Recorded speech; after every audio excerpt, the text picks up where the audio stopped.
quand on a chanté la résurrection de Jésus, j'ai vu la gloire. Vous êtes bénis, bien-aimés. Vous êtes bénis.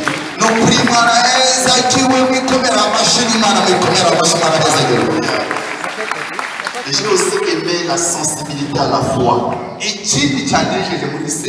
J'ai aimé voir comment les gens venaient accourir à la présence de Dieu pour recevoir la bénédiction de Dieu. Alléluia. Et en ce dimanche pascal, où nous célébrons la résurrection de Jésus, nous allons partager un thème. Le thème de notre message de ce jour, c'est le vrai besoin de Bartimée.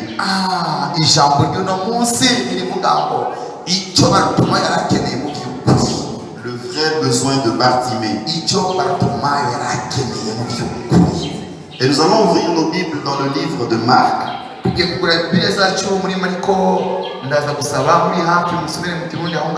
Chapitre 10, du verset 46 à 53. Si on peut nous lire d'abord dans la langue. Et puis après on va lire en français. Marc 10, 46 à 53.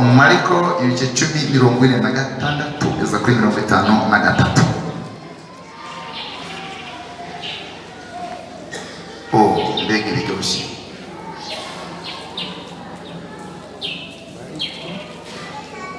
Bon, je peux commencer pendant que tu cherches. Ils arrivèrent à Jéricho.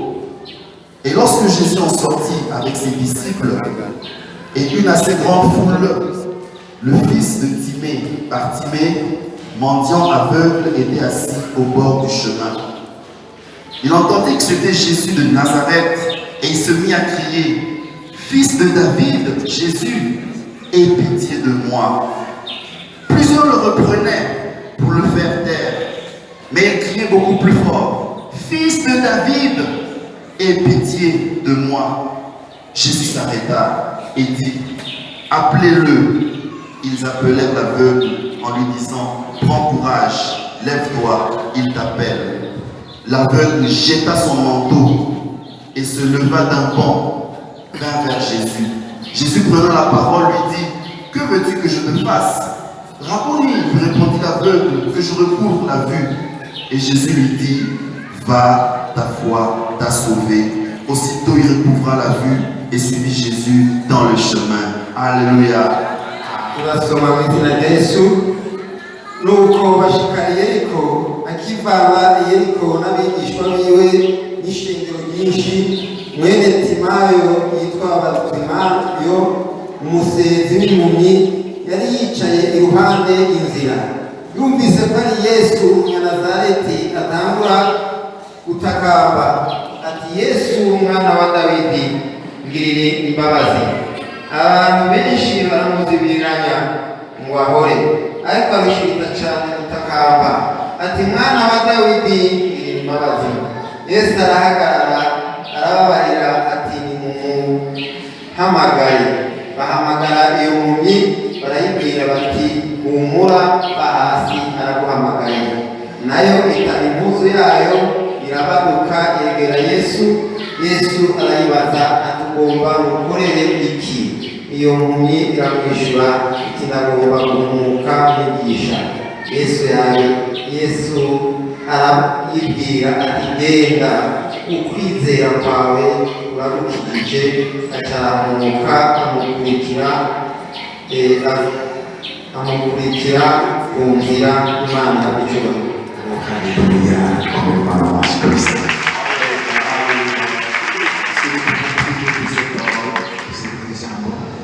Père, Tata, nous venons devant toi au nom de Jésus, nous venons devant toi avec le Saint-Esprit.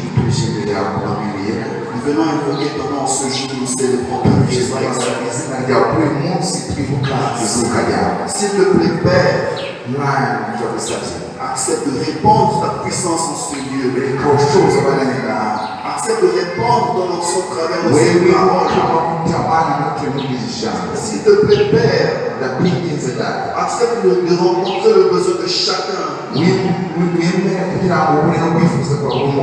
Et chacune qui est assis et assise. S'il te plaît, Père, tu vois ceux-là qui sont assis et malheureux comme Bartimée. Ceux-là qui vivent des miettes à cause de l'aveuglement comme Bartimée.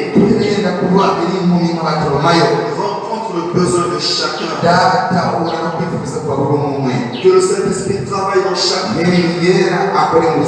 Seigneur, le monde ne peut rien faire. Mais c'est ta puissance qui peut agir au-delà de ce que nous pensons et de ce que nous demandons. Et que Jésus soit au centre de tout. Et que toute pensée soit captive à l'obéissance de Christ.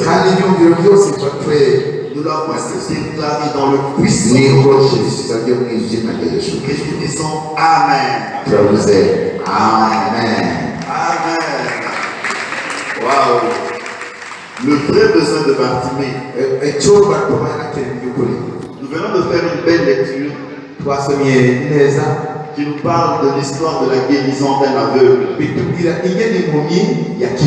Et cet aveugle s'appelait Bartimée.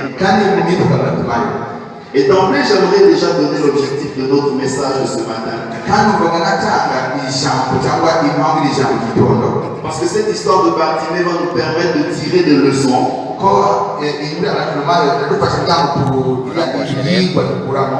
qui vont nous servir. Et donc l'objectif de ce message est multiple. Ce message a pour but de nous pousser à nous révolter.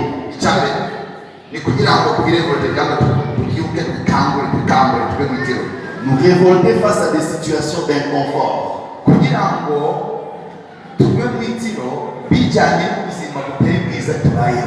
Nous révolter face à des situations qui perdurent mais qui sont désagréables.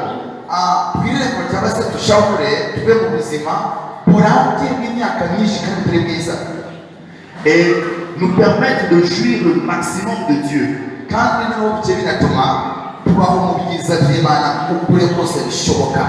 Et un deuxième objectif de ce message,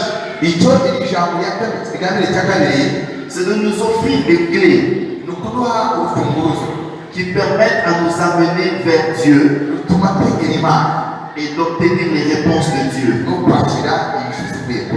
Alléluia, on est ensemble. Nous donner des clés qui nous amènent vers Dieu pour obtenir des réponses de Dieu.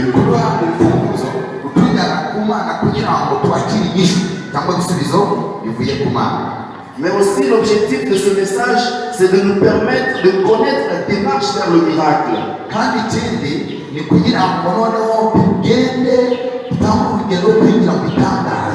Parce que pour aller vers le miracle, il y a une démarche.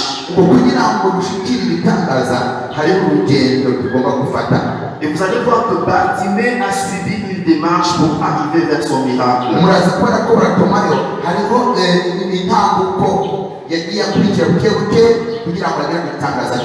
Et enfin, un dernier objectif de notre message,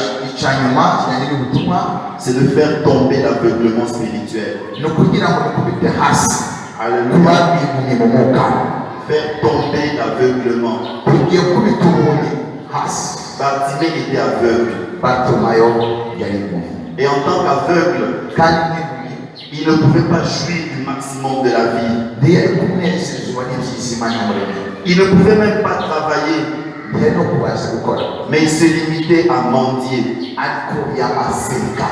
Mais aussi spirituellement, quand on est aveugle, on ne peut pas jouir du maximum de Dieu.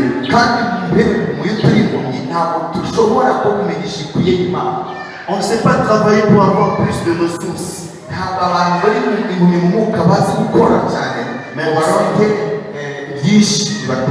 Mais on se contente des miettes, de la générosité des gens, de la mendicité.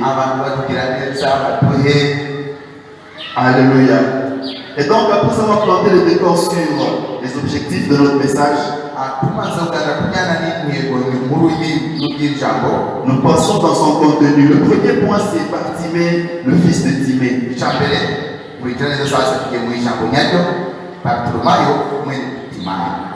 Bartimée, son père, c'est Timée.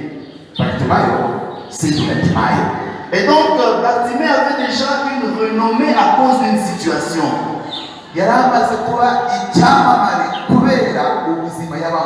Mais malheureusement, la renommée de Bartimée, ce n'est pas par rapport à une situation positive, mais c'est par rapport à une situation négative. Et vous savez qu'il y a des gens comme ça dont la renommée s'étend à cause des situations négatives qu'ils traversent.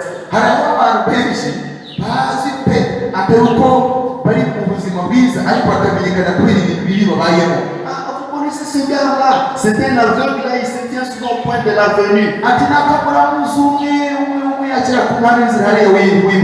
C'est même devenu une référence. J'aimerais te dire ce matin, tu es passé par une situation difficile au point que c'est devenu même une référence. Vous connaissez souvent la maman là qui prépare seulement à 23 heures.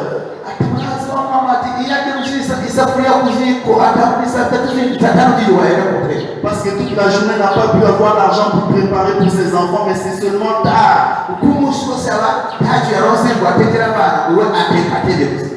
connaissez ce monsieur-là qui marche toujours avec des chaussures un peu trouées.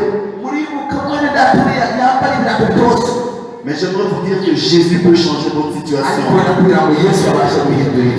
Jésus peut changer votre situation. Comme il a changé la situation de Bartimée. Et Jésus a changé la situation de plusieurs personnes. Vous vous rappelez dans l'histoire de Actes,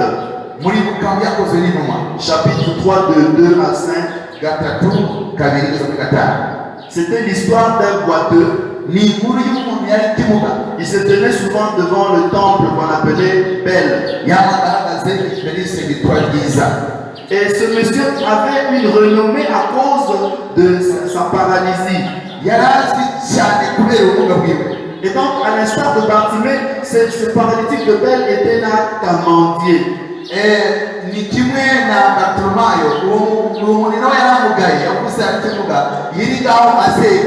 Situation négative. Et Jésus est capable de changer la situation. Tu as été trop longtemps connu comme la personne qui passe toujours par des situations compliquées.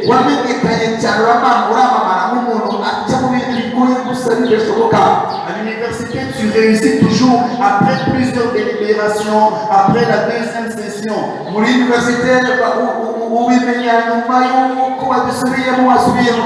Au travail, on te donne toujours des lettres de réprimande.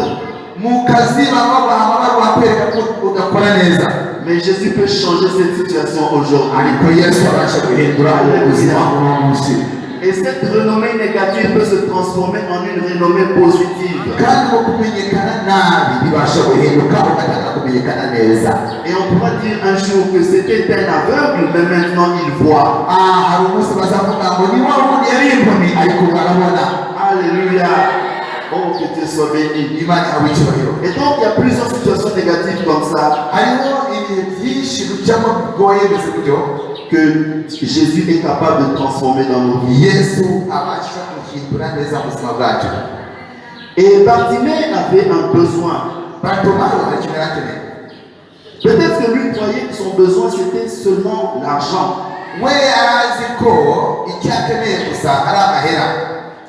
Mais il avait un besoin beaucoup plus grand.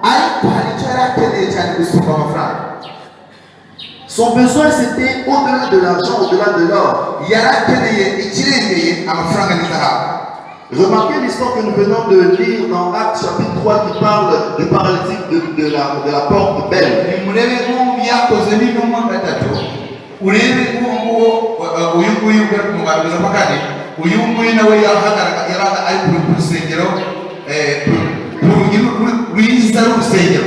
Et ce paralytique avait aussi un besoin. Vous vous rendez compte que quand Pierre est passé, On peut lire le texte, Acte 3, chapitre 2. Il y avait un homme boiteux de naissance qu'on portait et qu'on plaçait tous les jours à la porte du temple appelé Abel.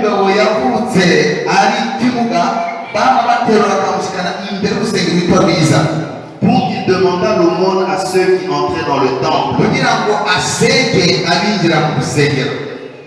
Au verset 5, on dit,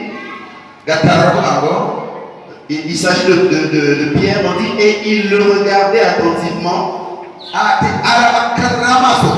Donc plutôt le paralytique regardait attentivement Pierre, s'attendant à recevoir d'eux quelque chose. Donc vous voyez que ce paralytique, lui, quand il voit Pierre, rempli de l'Esprit de Dieu, il a regardé Pierre attentivement. Et lui s'attendait à recevoir de l'argent. Son vrai besoin, c'était pas l'argent. Son vrai besoin, c'était pas de l'or. Mais son vrai besoin, c'était Jésus. Parce que Pierre a dit, je n'ai ni or, ni argent. Mais ce que j'ai, c'est lève-toi au nom de Jésus. Alléluia. La société d'aujourd'hui nous a conditionnés à croire que la finalité c'est seulement l'argent. Je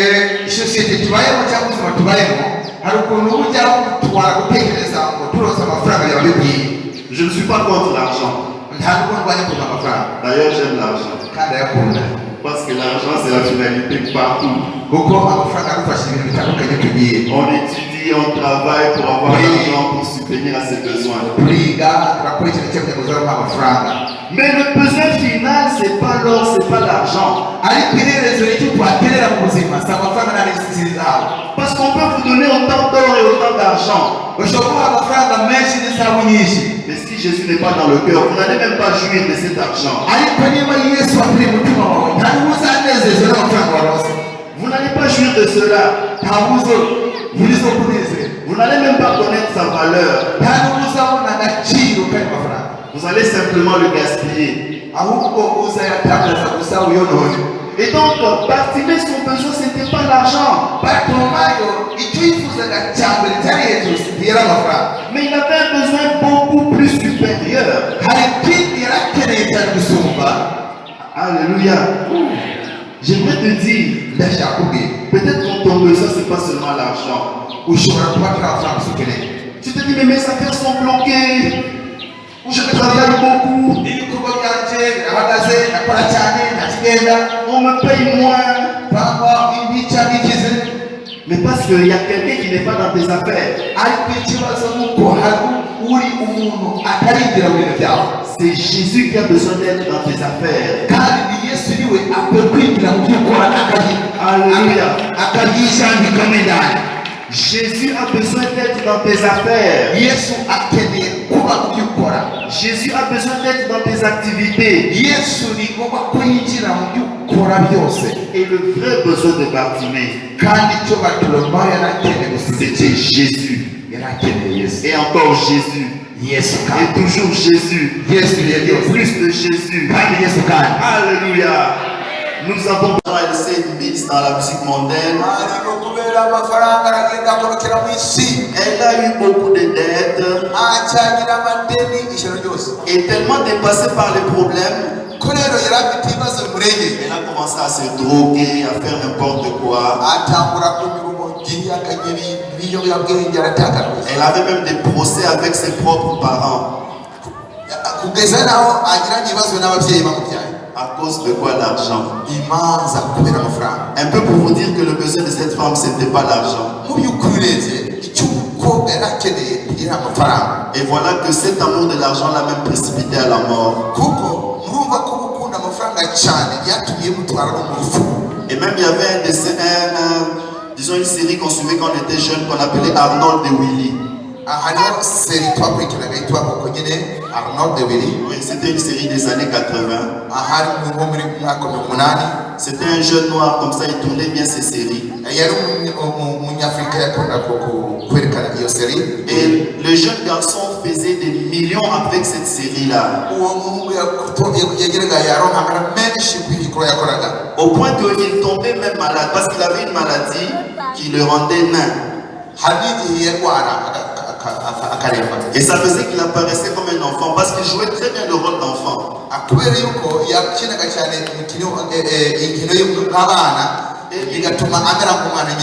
Il travaillait tellement qu'il n'avait même pas le temps de se reposer parce qu'il avait pour finalité rechercher l'argent des millions à tout prix.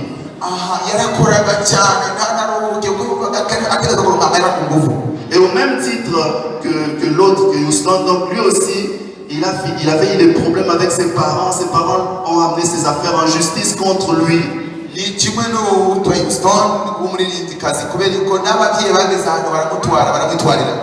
Et voilà que le monsieur est même mort tôt. Il est mort, il était jeune.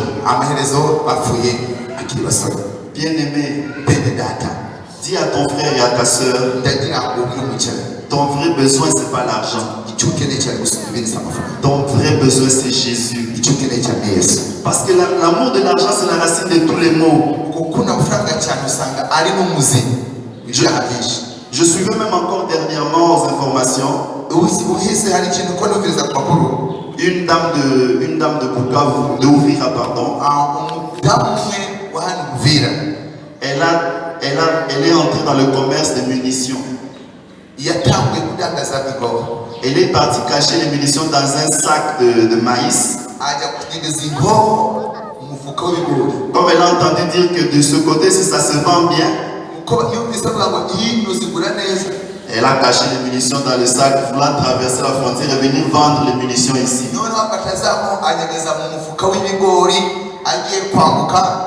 Et puis paf, l'immigration a mis la main sur elle.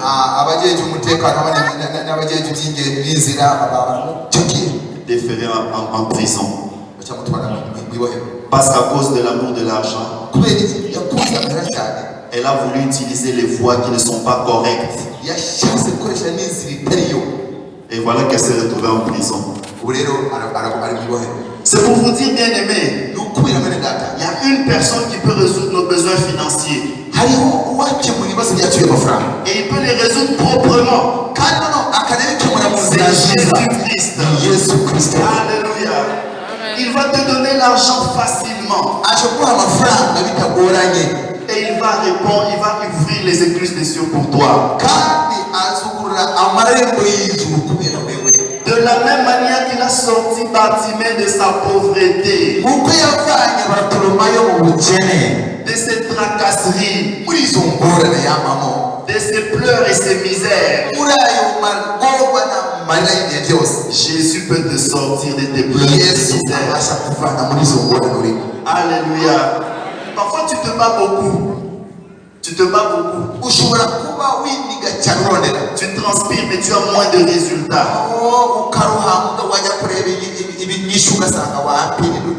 Mais si tu invites seulement Jésus, lui va juste faire quelque chose de simple. Il va simplement te dire, recouvre la vue. Et tes yeux vont s'ouvrir. Et après tu vas commencer à travailler. Après tu vas commencer à gagner la vie. Alléluia. Parce que Jésus est merveilleux. Le vrai besoin de Bartimée, c'était Jésus. Et Jésus a fait. Et il y a également une dame qui ne connaissait pas son vrai besoin.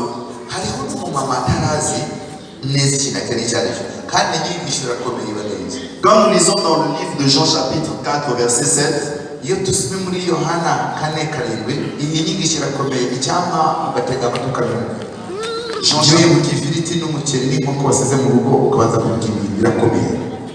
Jean chapitre 4 verset 7, on nous parle d'une femme aussi qui ne connaissait pas son vrai besoin.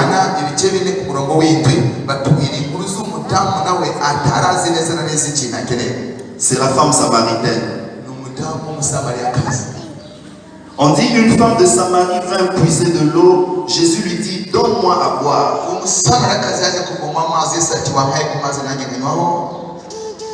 Et au verset 15, la femme lui dit, Seigneur, donne-moi cette eau afin que je n'ai plus soif. Et que je ne vienne plus puiser ici. Cette femme samaritaine pensait avoir résolu ses besoins. Vous savez, l'eau c'est quelque chose de très important. Et comme la femme samaritaine dans son territoire, ils avaient de l'eau, elle pensait qu'elle avait résolu son problème. Et même quand Jésus vient lui demander de l'eau, elle trouve que c'est Jésus qui est dans le besoin. Parce que l'importance de l'eau est à démontrer encore. L'eau est une importance capitale, n'est-ce pas? La preuve c'est que ce matin, tout le monde a touché de l'eau. Soit par la douche qu'on a pris, soit par le petit déjeuner qu'on a pris. Il y en a même qui ont mis dans le radiateur de leur voiture avant de venir de l'eau. Il y en a même qui ont essuyé la maison ce matin avant de venir. Bref, l'eau, l'importance de l'eau n'est pas démontrée. Et la femme samaritaine croyait qu'elle avait résolu ses problèmes parce qu'ils avaient un puits d'eau en Samarie.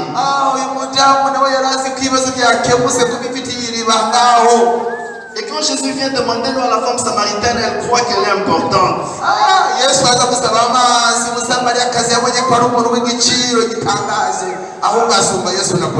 Jésus, toi tu n'as pas de nous, on a de l'eau, nous on a résolu nos besoins.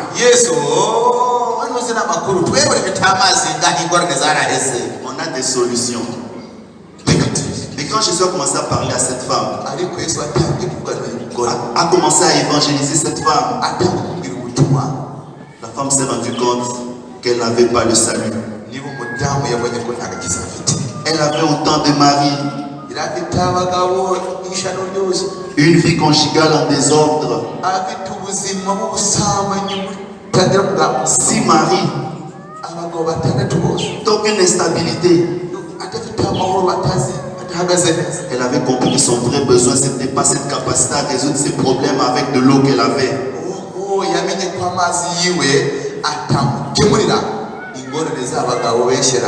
C'est pourquoi au verset 15, elle va dire, ah Jésus, c'est toi qui as la vraie eau. L'eau de la vie. L'eau avec laquelle les problèmes réels vont être résolus. Pas seulement les problèmes du ménage. Pour nettoyer la maison avec de l'eau. Pour se laver, pas seulement ces problèmes-là. Mais Jésus, toi tu as l'eau de la vie. Mon vrai besoin c'est l'eau de la vie.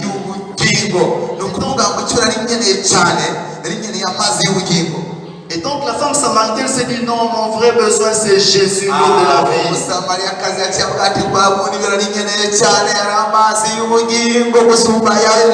Tu peux dire à ton voisin, mon vrai besoin c'est l'eau de la vie, c'est Jésus. Alléluia. Alléluia. Notre vrai besoin c'est Jésus. Je vais encore vous donner notre exemple d'un vrai besoin. Amen. Amen. Dans Luc chapitre 15 de 12 à 18, on nous parle d'un vrai besoin encore. Alléluia. Est-ce que ça passe?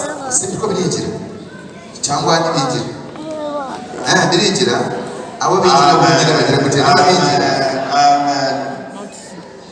Dans Luc chapitre 15 de 12 à 18, on nous parle de l'histoire du fils prodigue. Il y avait un papa qui avait 2 fils. Et le plus jeune avait eu besoin de son argent. Parce que papa était riche. Et papa avait réservé un héritage financier pour ses enfants.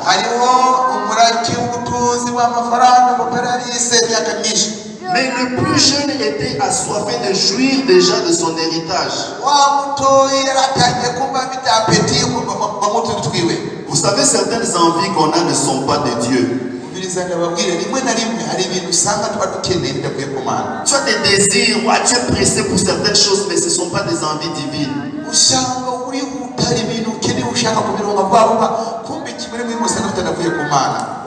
Tu risqueras même d'aller dans des voies tortueuses parce que tu as vraiment une envie insatiable et tu veux atteindre ton but.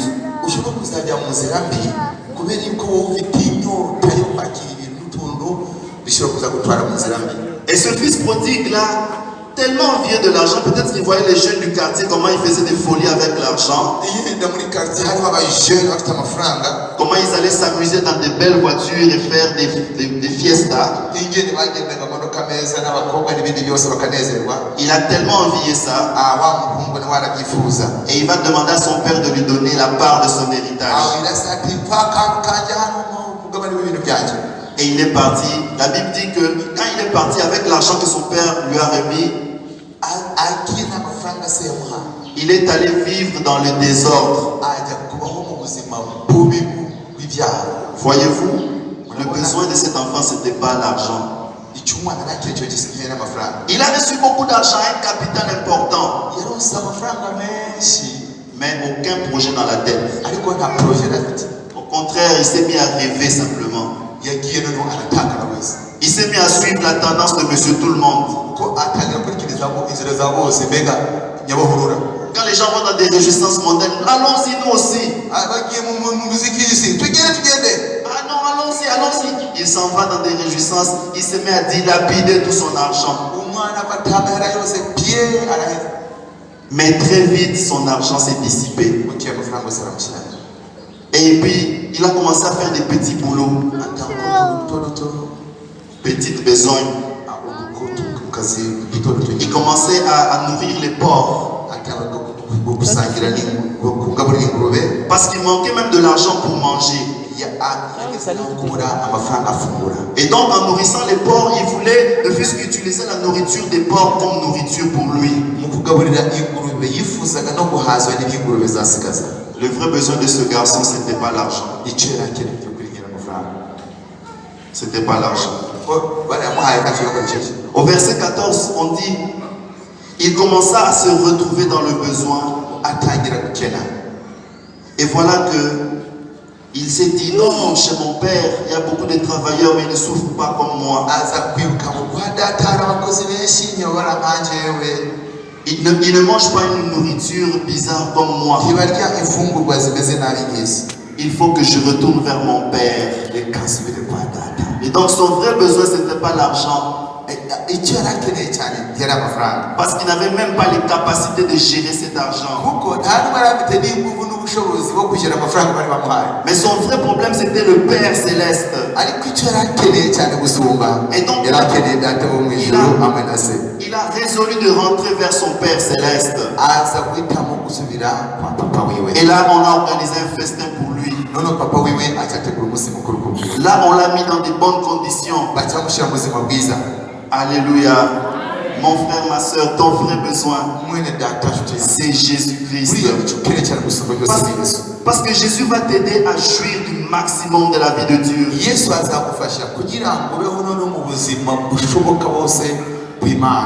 va résoudre tes problèmes financiers comme il a fait pour ce garçon.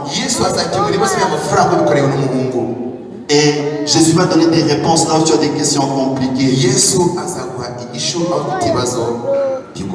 Et donc c'est auprès de Jésus que nous avons vraiment la satisfaction.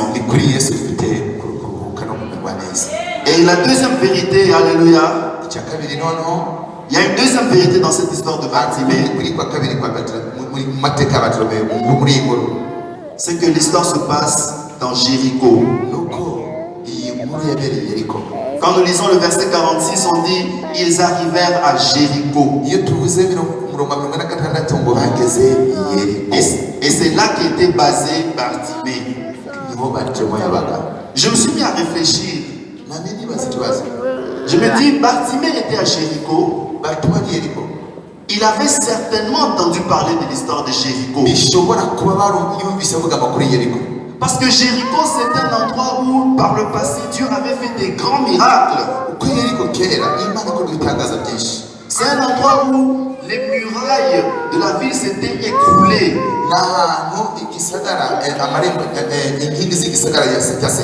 Par la puissance de Dieu. Et donc, Bartimée avait certainement entendu cette histoire de Jéricho. Moi, je suis quand même dans cette ville où Dieu a fait des miracles. Comment est-ce que moi, aujourd'hui, je ne peux pas vivre des miracles? Dieu a, par sa puissance, fait écrouler des murailles juste par l'adoration.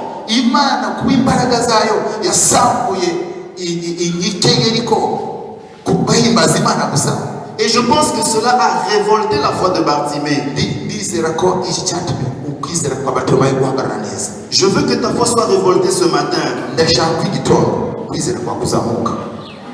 Parce que Dieu fait des miracles.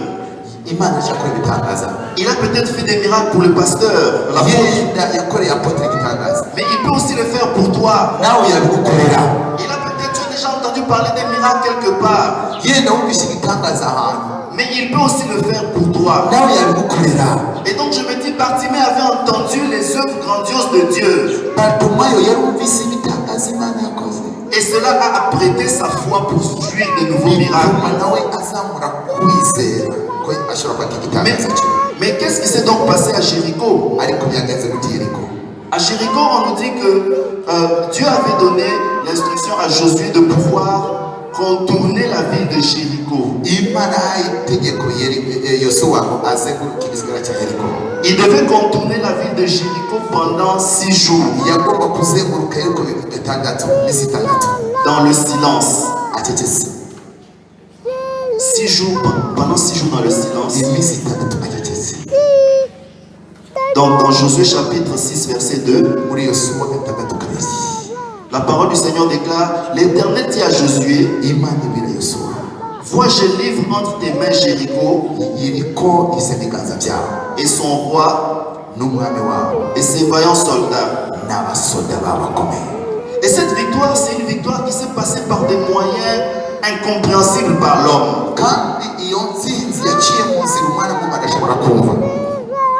Vous pouvez comprendre que les militaires étaient là. Parce que Israël avait des militaires. Mais on n'a pas donné l'ordre aux militaires d'aller tirer sur Jéricho. On a simplement dit aux militaires d'être présents.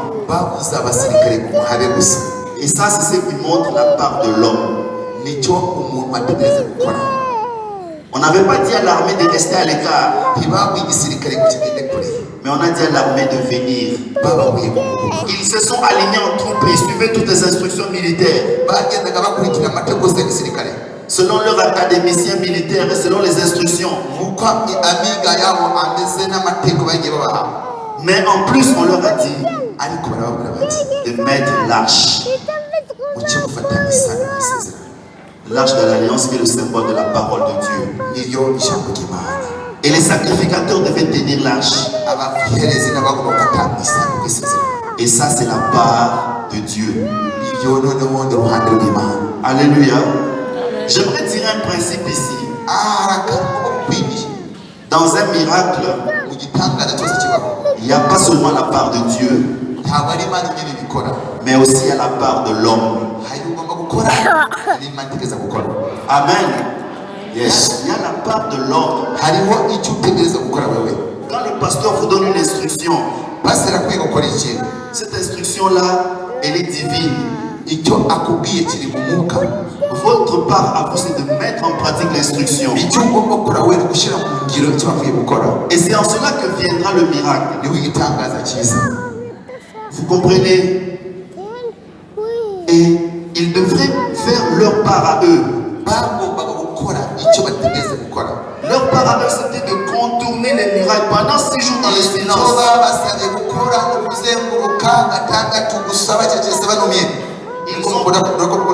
J'imagine qu'ils ont tourné le premier jour, ils n'ont rien vu. Ils ont tourné le deuxième jour dans le silence. Ils n'ont rien vu. Troisième, quatrième, jusqu'au sixième jour. Ils n'ont rien vu. Mais il se devait d'une chose, de continuer à faire ce qu'on leur avait dit de faire.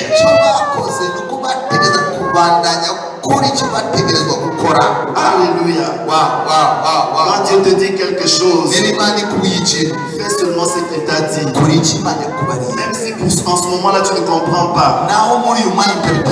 Mais tant que c'est dans sa parole, tant que c'est son instruction, fais seulement ce qu'il t'a dit de faire. Dans le silence, ils ont contourné Jéricho.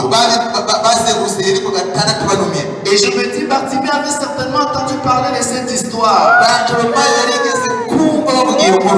Et ça fortifiait sa foi. Et je vais tirer une clé ici.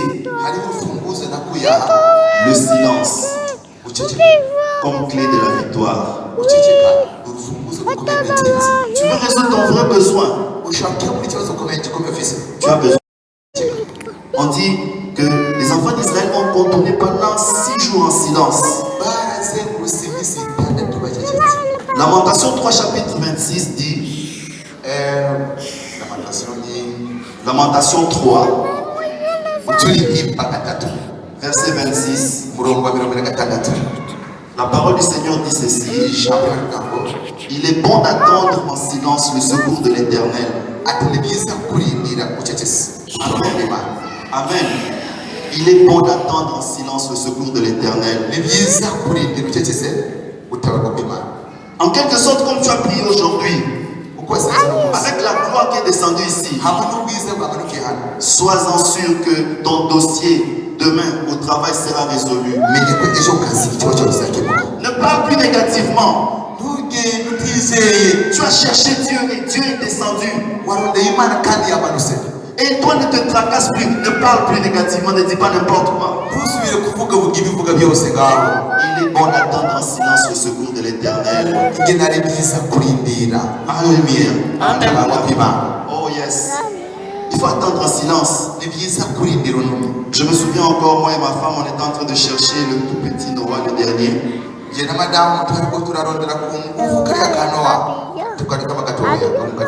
On s'est mis à prier, mais l'enfant ne venait pas. Et curieusement, on est allé voir, madame est allée dans un hôpital. On va lui dire non, tu as un kyste, donc tu ne peux pas concevoir. Moi j'ai dit, qu'est-ce qui se passe? Il y a un kyste. Jésus est plus puissant que les kystes. Il peut chasser cela. Et j'ai réconforté la foi de mon épouse. Je lui ai dit, notre Dieu est un Dieu des miracles. Il va faire quelque chose de positif. Quelques mois après, elle va dans un deuxième hôpital. Il donne le même diagnostic. Il y a un kyste.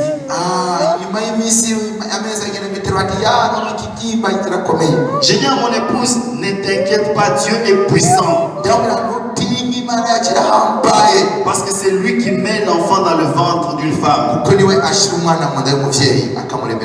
Et je me rappelle encore que j'avais un pasteur à Kinshasa dont la femme avait accouché sans avoir des trompes.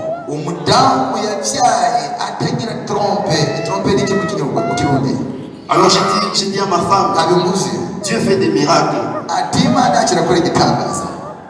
Elle est allée dans un troisième hôpital.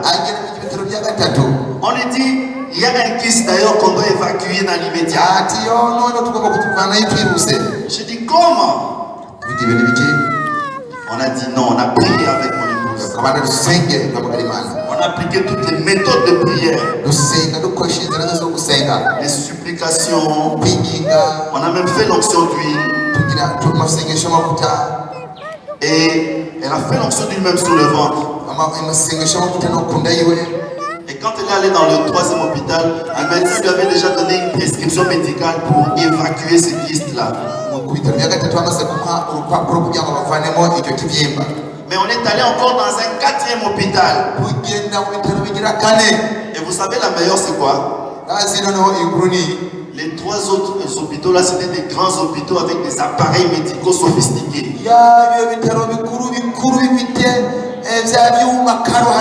Ils vous font des analyses avec toutes les assurances et vous disent c'est vraiment un kyste.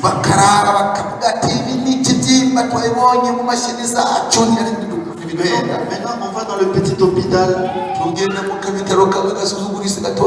On dit mais madame, vous êtes enceinte, ça fait 2 mois. Vous êtes enceinte, ça fait 2 mois. Waouh, ça marche avec Jésus. Alléluia. Peut-être que tu as un problème de conception ce matin. Saisis cette parole et reçois cet enfant dans ton ventre au nom de Jésus. Reçois maintenant au nom de Jésus. Peut-être qu'on t'a dit que ta semence n'est pas puissante pour produire un enfant. Peut-être qu'on t'a dit que tu n'as pas de trompe ou tu as des problèmes d'infection. Mais je veux te dire ce matin, Dieu est capable de mettre l'enfant dans ton ventre. Il est puissant, alléluia. Et même pour vous qui vous mariez, la conception sera facile pour vous. Au nom de Jésus. Alléluia. Et donc dans le silence, on avait attendu cet enfant. Dans le silence. Bien aimé, de fois quand nous disons n'importe quoi, nous gâchons le plan que Dieu a prévu pour nous.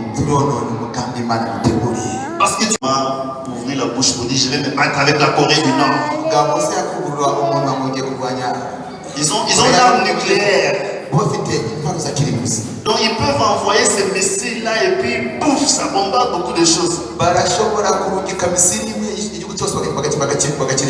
Il y a des combats comme ça où il n'y a pas match.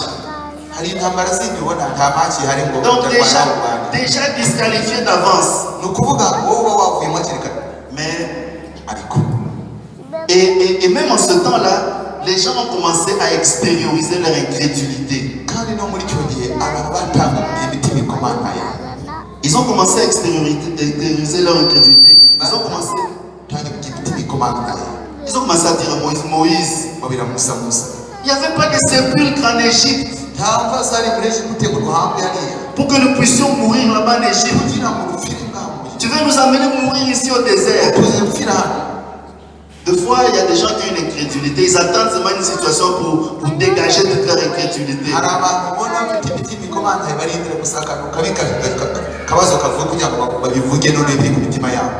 J'ai aimé le témoignage que le pasteur m'a donné hier.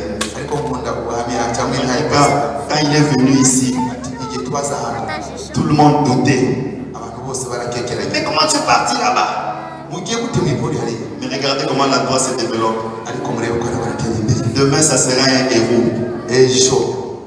Mais j'imagine qu'il y a des gens qui ont commencé à dire, j'ai dit demain, il sera un héros.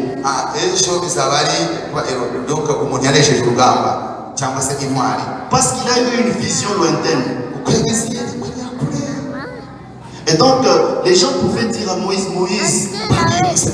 mais qu'est-ce que tu es en train de faire, Moïse?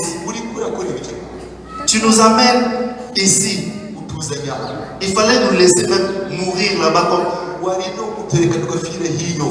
Ou il fallait que nous restions seulement des esclaves.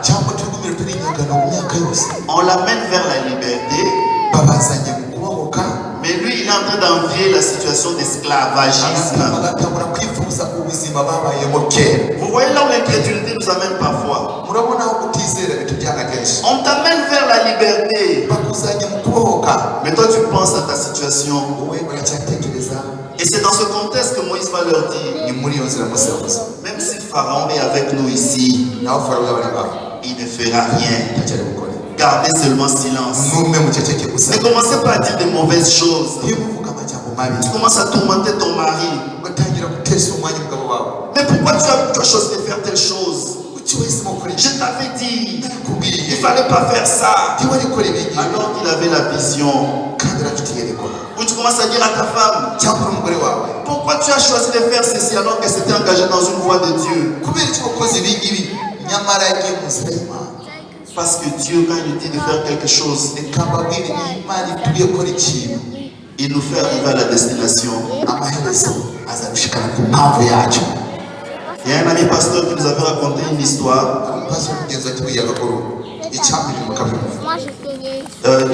Il avait, en fait, c'est l'histoire qu'un autre ami pasteur nous a raconté. Il avait reçu la vision d'aller implanter une église en Europe. Va en Europe, à Athènes, en Grèce. Tu vas à Athènes. Tu vas installer, bâtir une grande église. Le gars arrive à Athènes.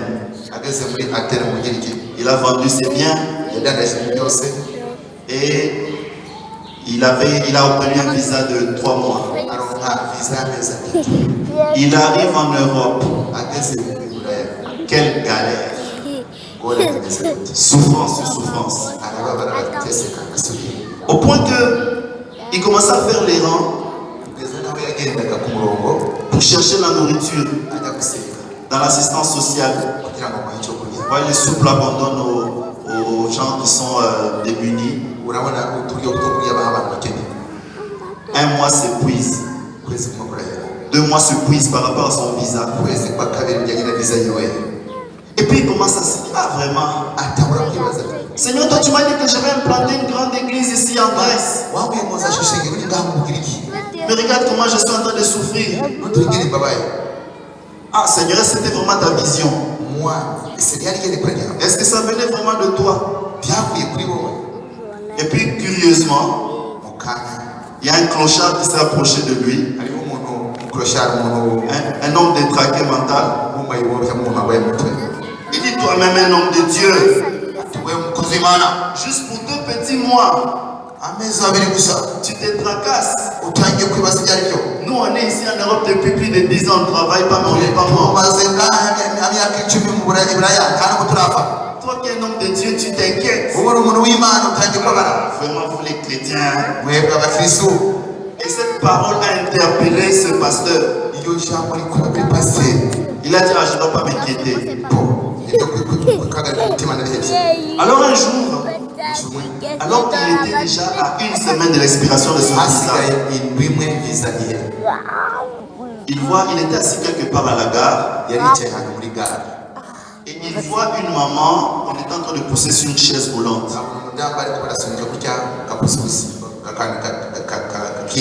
Et le Saint-Esprit lui dit, va vers cette maman et prie pour cette maman. Il dit, attends, est-ce que j'entends bien? Que j'aille vers cette maman qui est sur la chaise roulante et que je puisse prier pour elle. Et le Saint-Esprit le dit encore avec insistance. Vas-y prier pour cette maman. Et le monsieur va prendre son courage. Il dit, je prie pour toi au nom de Jésus. Sois guéri. Et puis directement, la maman se lève. Oh, il s'étonne. Alléluia. Le monsieur est surpris. Mais écoutez le meilleur de l'histoire.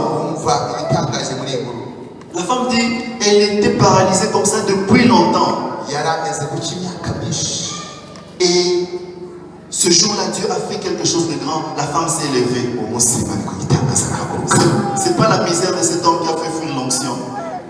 C'est pas la misère de ce pasteur qui a fait fuir l'onction.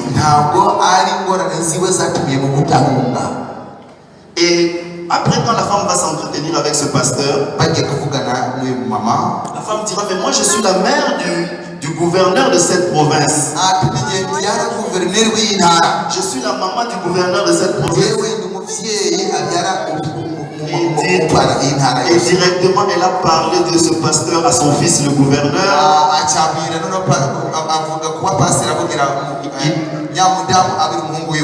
Il a donné les papiers de séjour à son prédicateur. Et voilà qu'il est rentré dans sa vision. Il a installé l'église à Et le clochard est devenu même un diacre dans son église. Est-ce qu'on peut acclamer le Seigneur? Alléluia. Parce que Dieu est puissant. Tous ces témoignages, c'était pour vous dire quoi? La clé du silence. Garde silence, l'Éternel combattra pour toi. Garde simplement silence. Ne dis pas des paroles négatives. Tu es dans le processus du miracle. Venir dans la présence de Dieu. Il y a quelque chose de mystérieux qui se passe. Je n'ai jamais compris ça. Et donc Bartimée s'est dit non. On demande à une armée de tourner à Jéricho. Et les militaires qui sont là, on leur dit de rien faire, simplement de suivre aussi de tourner. Bartimée a dit, je vais suivre ces clés. Et dans le tour, là, le 7e jour, les enfants d'Israël devaient pousser des cris. Ils devaient pousser des cris. Et Bartimée a appliqué cette clé. Quand il a vu Jésus passer, il s'est mis à crier, fils de David, fils de David, fils de David. Alléluia. Bien-aimé, il y a un temps pour être en silence, mais il y a un temps pour crier. Pour crier. Alléluia. Vous savez, le cri c'est une expression forte. Le cri peut être une expression de détresse. Vous allez voir quand il y a une situation compliquée. Par exemple, quelqu'un qui est en train de s'électrocuter. Vite, sauvez-le, il est en train de s'électrocuter. Vous voulez voir un véhicule qui veut cogner peut-être un enfant? Attention! Vous allez le cogner. C'est un cri de détresse. Le cri attire l'attention. Vous pouvez voir un voleur qui passe ici. Hey, arrêtez les voleurs! Ça interpelle plus fort. Le cri. Et donc le cri c'est une expression.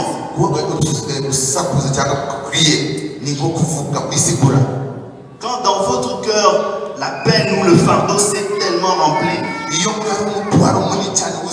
ne gardez pas silence. Criez à l'Éternel. Amen. Est-ce que vous avez déjà vu quelqu'un qui est sous une émotion forte mais il pleure sans sortir la voix? Est-ce que c'est comme ça? Une émotion forte. Mais vous pleurez sans sortir votre voix. Vous devez, n'est-ce pas, déverser votre cœur. Je me rappelle encore quand on était jeunes. On disait, vous dans vos églises, là, vous aimez crier. Moi j'ai dit, mais vous n'avez pas encore compris l'importance de ces cris. C'est pas. C'est l'action de Dieu qui touche l'âme de la personne. Et la personne crie. Bon, quand vous avez marqué, dernièrement le Burundi a battu le Gabon au match de football. Bon, qui est amateur de football? Est-ce que quand ils ont marqué là, tu es resté assis seulement? Tu es resté assis seulement. La première fois, battre, se qualifier pour une canne. N'est-ce pas le cri? N'est-ce pas le cri a été une expression? Amen. Et Dieu attend aussi qu'on exprime nos émotions. Amen. Qu'on exprime nos émotions envers sa personne. On ne te dit pas d'aller crier vers n'importe qui. Il n'a pas crié. Il y avait toute une foule là-bas. Il n'a pas commencé commencé à dire, ah vieux, toi tu es bien habillé, donne-moi quelques euros. Ah vieux, toi tu as une belle voiture, donne-moi quelques euros. Il n'a pas regardé tout ça. Il a crié vers Jésus. Alléluia. Bartimée a crié vers Jésus. Et c'est Jésus qui avait la réponse à sa question. Et donc, en criant vers Jésus, c'est une clé importante. Et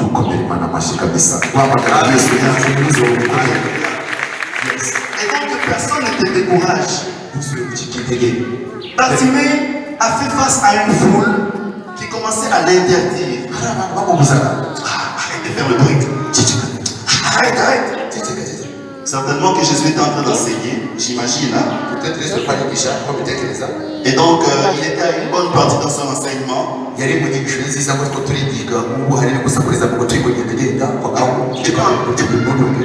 puis on entend un gars là-bas qui fait le bruit. Jésus! Bartimée, tu déranges. Mais écoutez, il a dû toucher Jésus. En dépit de ce que la foule pouvait penser. Ton obstacle à toi, ce n'est pas la foule. La foule ne peut pas s'ériger en obstacle devant toi. La foule, c'est ce que tout le monde pense. Oh, cette chose est une bénédiction, pasteur. Allez, pasteur. Apôtre. Alléluia. Ça, c'est un miracle, ça. C'est comme la colombe, n'est-ce pas? De Noé. Et puis, il est assis. Apôtre, ça, c'est une prophétique. Oh, yes. Alléluia. Gloire à Dieu. Acclamez le Seigneur. Oh, yes. Bien-aimé, c'est merveilleux. Et donc Bartimée commence à crier en dépit de l'opposition de la foule. Et donc j'allais dire que la foule n'a pas toujours raison.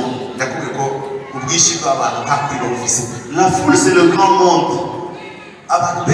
C'est la pensée de Monsieur Tout le Monde. Ils vont te décourager sur ton chemin. Toi, tu veux investir dans ce business. Tu ne sais pas que tout le monde qui se lance dans ce business échoue. Les échecs des autres ne sont pas des échecs. Toi, Dieu va te faire triompher.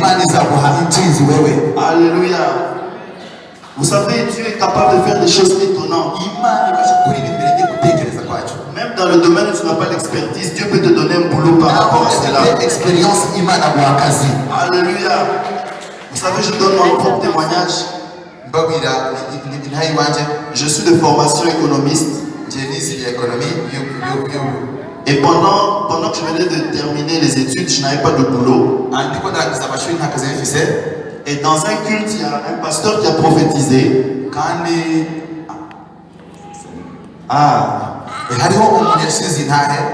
Et le pasteur a prophétisé pour dire que tu auras une rémunération d'un montant qui est au-delà. Et quelqu'un est venu, il y avait une offre d'emploi. Il m'a apporté un papier.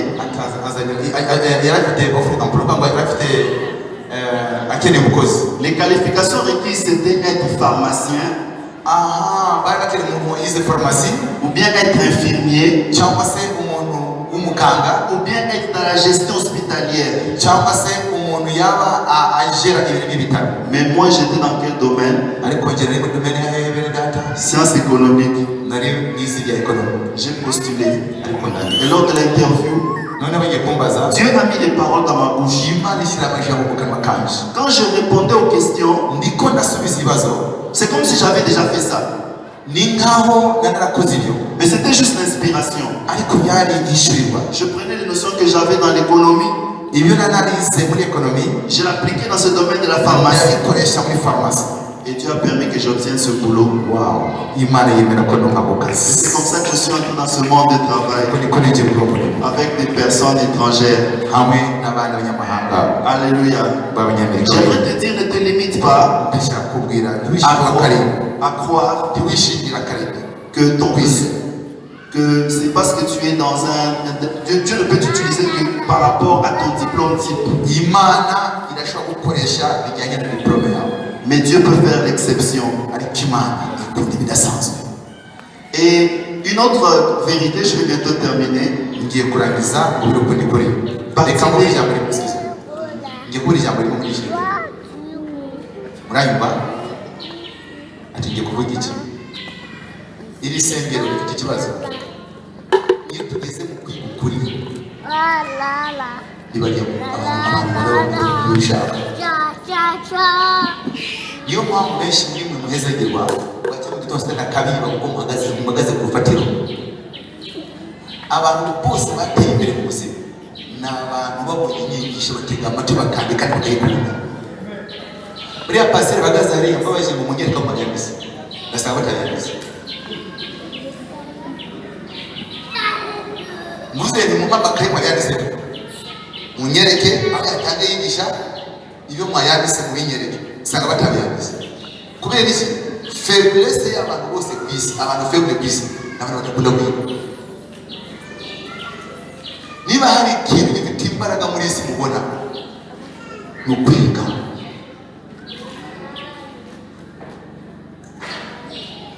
Igutwaye ikikundi ushaka kugenda ugiye kuguya tayo tugiye kwiga twarangiza turataha nta rugi rugari ushaka kugenda abagenda ariko twabuze kugenda sibyo mugende mujye kurya abashaka kurya ijambo ry'ubugingo barinde.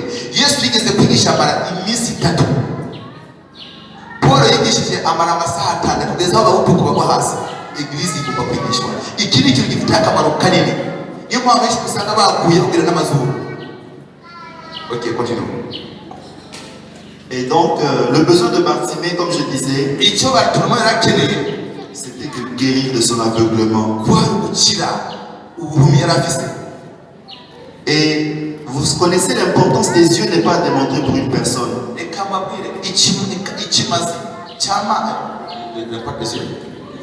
L'importance des yeux n'est pas à démontrer. Ok.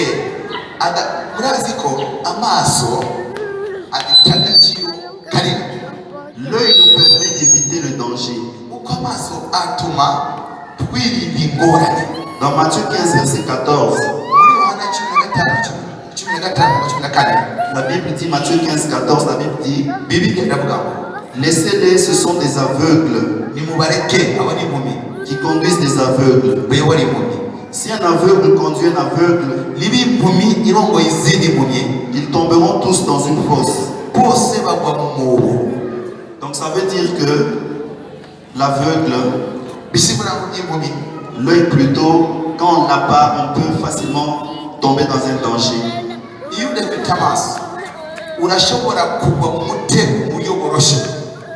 Et vous savez que l'amour de l'argent exagéré, une deuxième vérité par rapport à l'aveuglement.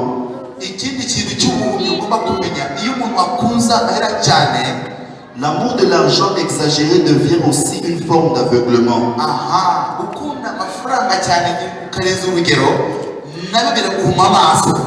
En lisant Matthieu 21, 16 à 17, la Bible dit, malheur à vous conducteurs aveugles, qui dites, si quelqu'un jure par le temple, ce n'est rien. Mais si quelqu'un jure par l'or du temple, il est engagé. Insensé et aveugle, lequel est plus grand, l'or ou le temple, qui sanctifie l'or? Lequel est plus grand, l'offrande ou l'autel qui sanctifie l'offrande? Donc Jésus est en train de montrer ici. aha yesu ariko arayereka Il dit entre l'or, hagati y'izahabu ou disons entre l'argent hagati y'amafaranga et puis le temple, n'urusengero qu'est-ce qui est plus grand? igifite akamaro n'ikihe? Parce qu'il y avait cet adage où les gens disaient quand on jure sur le temple, il n'y a pas de problème. hariho abantu nabo barabira ku rusengero ntacyo bitwaye, Mais quand on jure sur l'eau, on est engagé. ariko ukarira ku izahabu bazaba gucira urubanza. C'est juste pour montrer que le plus important, c'est pas l'argent, mais c'est le temple. igifite akamaro si amafaranga ariko ni ingoro y'Imana. En d'autres mots, le plus important, c'est Dieu. ni ukuvuga ngo bene data igifite akamaro gusumba byose ni Uwiteka Imana yacu.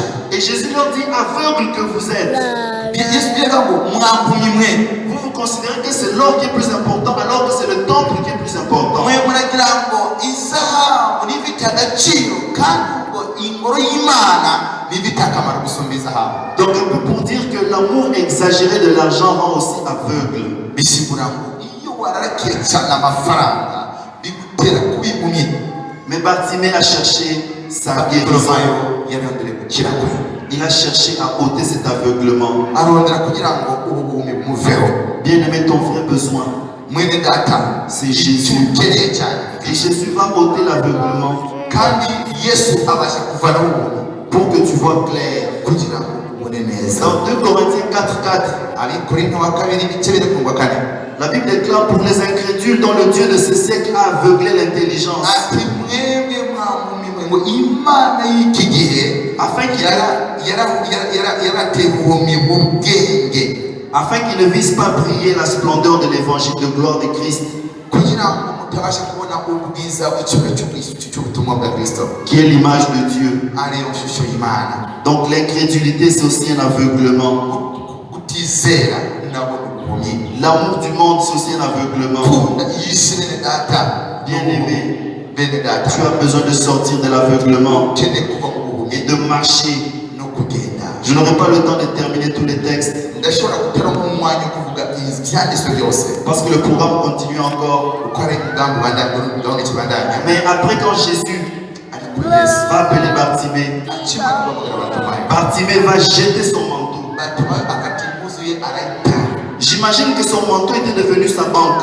Na impuzu yiwe yari imeze nka banki yiwe, Il mettait tout l'argent qu'on lui donnait à l'intérieur. yashyira amafaranga yose aronkaga, J'imagine aussi qu'il mettait la nourriture qui restait. n'indiya yashyiragamo, Donc j'imagine même que ce manteau commençait à mal sentir.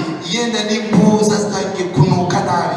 Et j'imagine qu'avec ce manteau, il ne pouvait pas bien courir vers Jésus. n'izo mpuzu ziwe yenda atari gusanga yesu uko bikwiye, Il devait se débarrasser de ce manteau. yagomba kwivanaho iyo mpuzu, Il devait l'empêcher d'aller vers Jésus. yari kumubuza kwegera yesu, Il s'est débarrassé de ça. arayikuraho. Bien-aimé, tu as peut-être des choses que tu penses que c'est une solution pour mwene toi. data hari ibintu utekereza ko ariyo nyishu yawe, Mais le fait que Jésus t'appelle, débarrasse-toi de cela. ko yesu waguhamagaye bireke bihebe byihane. Tu penses que c'est ton gagne-pain, utekereza ko ari bizaguha umukate ngirubaho, mais ça commence à sentir mauvais. ariko bitangiye kunuka, Débarrasse-toi de cela. bivemo. Ça t'empêche de marcher en vitesse. birakubuza kwiruka usanga yesu, Ça t'empêche de courir. birakubuza kwiruka, Débarrasse-toi de cela bikureho et va vers Jésus-Christ. kandi usanga yesu Et il va te donner la vraie réponse. azaguha igishu y'ukuri. Est-ce que nous pouvons nous lever, s'il vous plaît? niba dushobora kuvuga Alléluia. Est-ce que nous pouvons nous lever, s'il vous plaît? niba dushobora